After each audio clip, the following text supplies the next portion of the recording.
नमस्कार मित्रों, पुनः एक बार आपका स्वागत है न्यूज़ 24 के विशेष program open mic. Open mic का आज का फिर इशू है बैंकिंग फ्रॉड, खास करके कोऑपरेटिव बैंक। ये विषय इसलिए जरूरी है कि अभी कल एक न्यूज़ आर्टिकल छपा था इंडिया के बहुत बड़े पेपर में कि किस तरीके से एक खाता धारक ने एक नेशनलाइज्ड बैंक के टोल फ्री नंबर पर अपनी कंप्लेंट दर्ज करानी चाहिए और जैसे ही उसने टोल फ्री नंबर को रिंग किया 5 मिनट बाद, नंबर तो नहीं उठा लेकिन 5 मिनट बाद उसके पास मैसेज आ गया कि उसके खाते से 1 लाख रुपया डिटेक्ट हो गया।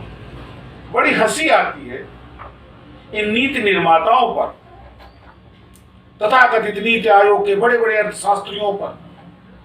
हर चीज डिजिटलाइज कर रहे हैं, ऑनलाइन कर रहे हैं।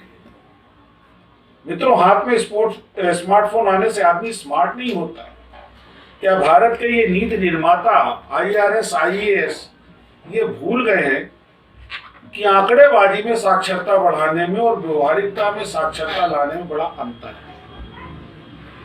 बैंकिंग इंडस्ट्री में आपकी एक क्लिक आपकी जीवन भर की कमाई खा जाती है।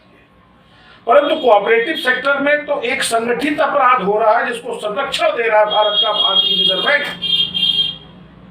वो बैंक जो देश की आर्थिक को मैनेज करने की, गवर्न करने की जो है दुहाई देता है और आम आदमी लुटता रहता है और रिजर्व बैंक के अधिकारी आंख बंद करके, वो याद आती है कि रोम जल रहा था और नीरो चैन की बंसी बजा रहा था। ठीक उसी तरीके से ये रिजर्व बैंक के अधिकारी, भ्रष्ट अधिकारी आंख बंद करके चैन की बंसी बजाते हैं और कोऑपरेटिव बैंक के मैनेजमेंट जनता को लूटते हैं। आज हम आप बात करेंगे ग्रेडिंग के। रिजर्व बैंक का एक अपना पैमाना है, वो बैंकों को ग्रेड करती है और इसी ग्रेडिंग में एक खेल चलता है। तो मैं हमारे साथ इस ग्रेडिंग पर चर्चा करने के लिए मौजूद हैं कोऑपरेटिव बैंकिंग के एक्सपर्ट राकेश टंडन। टंडन जी, आपका स्वागत है चैनल पर पुनः एक बार। और पहले तो मैं बहुत बहुत धन्यवाद दूंगा आपको कि आपके अनवरत हमारे सहयोग की वजह से कम एक आम आदमी तक कोऑपरेटिव बैंकिंग और उसके फ्रॉड के बारे में जो एक जानकारी जा रही है। आज हम जानना चाहेंगे ये ग्रेडिंग क्या होती है। ग्रेडिंग 4 प्रकार की भारतीय रिजर्व बैंक निर्धारित करता है बैंक के हिसाब से जी। ABCD जी। आपको बड़ा ताज्जुब होगा सुन के कि पूरे उत्तर प्रदेश में जितने भी अर्बन कोऑपरेटिव बैंक में हैं, जितने भी अर्बन कोऑपरेटिव बैंक हैं, किसी भी की भी ग्रेडिंग A और B नहीं, सारी की सारी ग्रेडिंग C और D ग्रेड की। अगर आपको हम रिपोर्ट बताएं 2015 की, जरा हमारे दर्शकों को दिखाइए। ये 2015 की रिपोर्ट है जिसमें C ग्रेडिंग और D ग्रेडिंग के अलावा कोई ग्रेडिंग का बैंक ही नहीं है। ये क्या होती है C और D ग्रेडिंग? बैंक की स्थिति, वित्तीय स्थिति, कार्य प्रणाली की स्थिति, NPA की स्थिति को देखते हुए भारतीय रिजर्व बैंक इनको ग्रेडिंग का वो देता है। अच्छा, इस ग्रेडिंग के बाद क्या होता है? इस ग्रेडिंग के बाद कुछ नहीं होता है। ग्रेडिंग केवल रिजर्व बैंक में सिमट के खत्म हो जाती है और D और C ग्रेड के बैंक जनता का धन खुद जम के लूटते हैं और D ग्रेडिंग की बैंक लगातार अनवरत चलती रहती है। वो किसके बिना पे चलती है, क्यों चलती है, और बाद में क्या होता है कि वो D ग्रेड की बैंक फेल हो जाती है। बड़ा गंभीर प्रश्न है कि जब बैंक C या D ग्रेड पे पहुंच गई है तो उसके बाद वो बैंक किसके लिए चलाई जाती है? अच्छा टंडन जी, क्या कुछ ऐसा भी है कि जब रिजर्व बैंक ग्रेडिंग के बाद में कुछ डायरेक्शन इम्पोज करता है तो क्या उस डायरेक्शन में केवल खाता धारक का पैसा निकालने से बैंक रोकता है? इन बैंक कर्मचारियों के विरुद्ध कोई कार्रवाई नहीं होती है, बैंक के खर्चों को लेकर कोई कटौती नहीं होती। बड़ी विडम्बना है ये कि खाते धारक को पैसा न दें और जो कर्मचारी लूट भी रहे हैं और उसके बाद बैंक बंद होने के बाद उनको सैलरी भी दे रहे हैं। ये मामला हमने पहले भी आपको बताया कि अभी लेटेस्ट पीपल्स कोऑपरेटिव बैंक में ऐसा ही हुआ है और बाकी भी सारी बैंकों पे जहाँ जहाँ डायरेक्शंस लगाए गए हैं, UCC बैंक पे लगाया गया, ब्रह्मावर्त पे लगाया गया, उसके जो मैनेजमेंट के लोग हैं हाईली मतलब करप्ट हैं, उन लोगों को सैलरी मिलेगी, मतलब उनकी सैलरी नहीं रोकी, उनकी सैलरी, उनके खर्चे, उनके रेंट नहीं रोके जाते हैं। और कानपुर में भी कोई भी आपको बता दूं कि ए और बी ग्रेड का बैंक नहीं है। सोचने वाली बात है कि जिस खाता धारक के पैसे से ये बैंकें चलती हैं, भारतीय रिजर्व बैंक के जिम्मेदार अधिकारी जिनको इस बात की तनख्वाह दी जाती है कि वो कोऑपरेटिव बैंकों को सुचारू रूप से चलवाएं, वो ग्रेड तो कर देते हैं और उसके बाद उसी खाता धारक को उसका पैसा निकालने से रोक देते हैं। अगर आपको स्मरण हो कि पीएमसी बैंक में भारतीय रिजर्व बैंक के डायरेक्शन के चलते कई खाता धारकों की मौतें भी हुई है, तो अगर माना जाए तो उन मौतों का प्रत्यक्ष जिम्मेदार भारतीय रिजर्व बैंक है। जितना वो मैनेजमेंट है उससे कहीं ज्यादा जिम्मेदार ये भारतीय रिजर्व बैंक है। इसके अधिकारी हैं जो एएफआई करते वक्त बैंक की वित्तीय स्थिति को जानते हैं और उसके बाद भी उस मैनेजमेंट को छूट देते हैं और डायरेक्शन के नाम पे खाता धारक का ही पैसा रोक देते हैं। टंडन जी ये जानना चाहेंगे कि जब ये ग्रेडिंग लग जाती है तो उसके बाद बैंक की क्या वर्किंग होती है? देखिए 2013 की भारतीय रिजर्व बैंक की रिपोर्ट है, इसमें कानपुर में जो पीपुल्स कोऑपरेटिव बैंक था वो सी ग्रेड का था और वो बंद हो गया। जनता का पैसा पूरी तरह से डूब गया। एजेंसी वगैरह के थ्रू लोन किए, क्या किए, किसको दिए, अपनों को दिए, खा गए, कुछ नहीं पता है। जब सी ग्रेड का बैंक बंद हो गया, एक कानपुर का बैंक है यूनाइटेड मर्केंटाइल कोऑपरेटिव बैंक, 13 की स्थिति में ये डी ग्रेड था, 15 की स्थिति में इस बैंक का नाम ही गायब है कि किस ग्रेड का बैंक है। ये रिजर्व बैंक में इसकी डिटेल ही नहीं। इसको हम लोगों ने अपने सोर्सेस से निकाला है, लेकिन जब इनसे आरटीआई में मांगो कि भाई ये बैंक किस ग्रेड का बैंक है, तो ये नहीं देते हैं। कहते हैं कि वैसे वो आरटीआई की धारा 81 के अंतर्गत ये प्रत्यक्ष से बाहर है, प्रकटीकरण के बाहर है। प्रकटीकरण के बाहर तो प्रकटीकरण के बाहर क्यों है? ये तो बताना चाहिए ना कि वो बैंक अपना बोर्ड जब लगावे तो बताए कि भाई हम डी ग्रेड के बैंक हैं, तो लोग समझेंगे भैया डी ग्रेड बैंक में क्यों पैसा जमा करें, ये तो डूब जाएगा। यानी कि और भारतीय रिजर्व बैंक इस प्रकार के सी और डी ग्रेड के बैंक को चला रहा है क्योंकि ये इनकी दुकान है, रजिस्ट्रार की दुकान है, यहाँ कमाऊ बहुत बैठे हुए हैं। मतलब भारतीय रिजर्व बैंक ये जानते हुए कि इस बैंक की वित्तीय स्थिति अच्छी नहीं है, फिर भी उसको चलने देता है, खाता धारक को अपने खाते से पैसा निकालने से रोकता है, और जिन बैंक कर्मचारियों ने ये घपले घोटाले किए हैं, फर्जी लोन किए हैं, उनकी सैलरी अनवरत चलने देता है, उनके खर्चे चलने देता है और अंततः ये बैंक पूरी तरह बंद हो जाता है।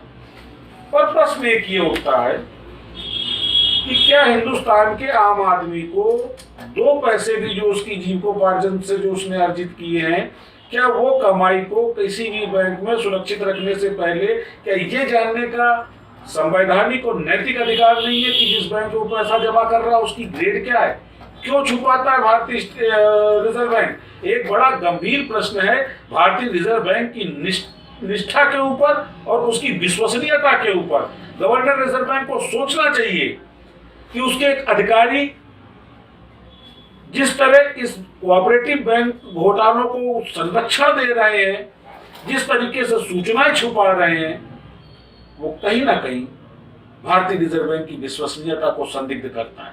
ये प्रश्न है भारत की फाइनेंस मिनिस्ट्री के भी ऊपर कि क्यों कर ऐसे कानून नहीं बनाए गए कि एक आम आदमी को यह जानने का हक हो कि जहां वो अपनी मेहनत की, जीवन की पूंजी जमा कर रहा है, कम से कम उसके बारे में उसको जानने का पूरा अधिकार दिया जाए। टंडन जी, ऐसे कितने बैंक हैं जो कि ग्रेडिंग में डाउनवर्ड है, यानी सी डी ग्रेड पर है, और उसके बाद भी चलने लमसम एक आइडिया उत्तर प्रदेश में? अब कम से कम आप ये मान लीजिए कि जो इनकी ही रिपोर्ट बोल रही है 20 से 25 बैंक हैं जो सी और डी ग्रेड बैंक है। थोड़ा सा जरा हमारे दर्शकों को दिखलाइए। ये 2015 की रिपोर्ट है। इसके बाद इन्होंने कोई आरटीआई में हम लोग को जवाब नहीं दिया है कि कौन सी बैंक किस ग्रेड की है, और कह देते हैं इसको प्रकटीकरण से छूट है। और क्यों छूट है हमें आज तक ये नहीं समझ में आता है कि क्या भारतीय रिजर्व बैंक एक्ट का भी पालन नहीं कर रहा है। भारतीय रिजर्व बैंक को एक्ट का पालन करना चाहिए। इवन आप ये समझ लीजिए कि भारतीय रिजर्व बैंक संबंधित बैंकों को, जो डी ग्रेड के बैंक है, उनको एक धमकी भरा पत्र लिखता है कि ये जो मेरी कॉन्फिडेंशियल रिपोर्ट है वो किसी भी प्रकार से, कृपया यह भी नोट करें कि निरीक्षण रिपोर्ट की प्रतिलिपि भारतीय रिजर्व बैंक की पूर्व लिखित अनुमति के बगैर किसी प्राधिकरण या न्यायालय में प्रस्तुत नहीं की जानी चाहिए। क्यों छुपाना चाहता है भारतीय रिजर्व बैंक? यह प्रश्न है भारतीय रिजर्व बैंक के गवर्नर से। क्या हिंदुस्तान के आम आदमी को यह जानने का अधिकार नहीं है कि जहां उसके जीवन की पूंजी जमा है उसकी स्थिति क्या है?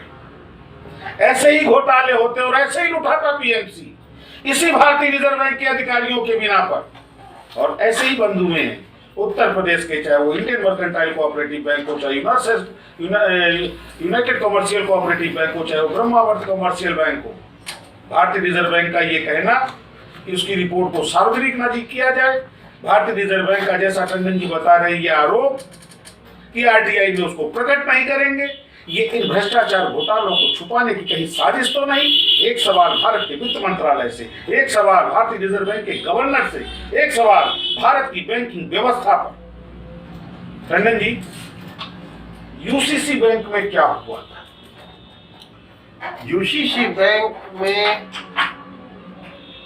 एक ऐसा काकस काम कर रहा था जो पहले हिंदुस्तान कमर्शियल बैंक यहाँ कानपुर में हुआ करती थी, जेके वालों जी।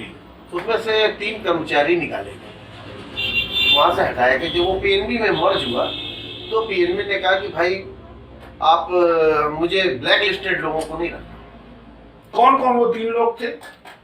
वो 3 लोगों के नाम तो मुझे बहुत अच्छी तरह नहीं याद है, लेकिन मुझे ये कहने में कोई भी अतिशयोक्ति नहीं होगी क्योंकि ये यूसीसी बैंक का खेल जब खत्म हुआ है तो ये मीडिया रिपोर्ट हिंदुस्तान पेपर की है।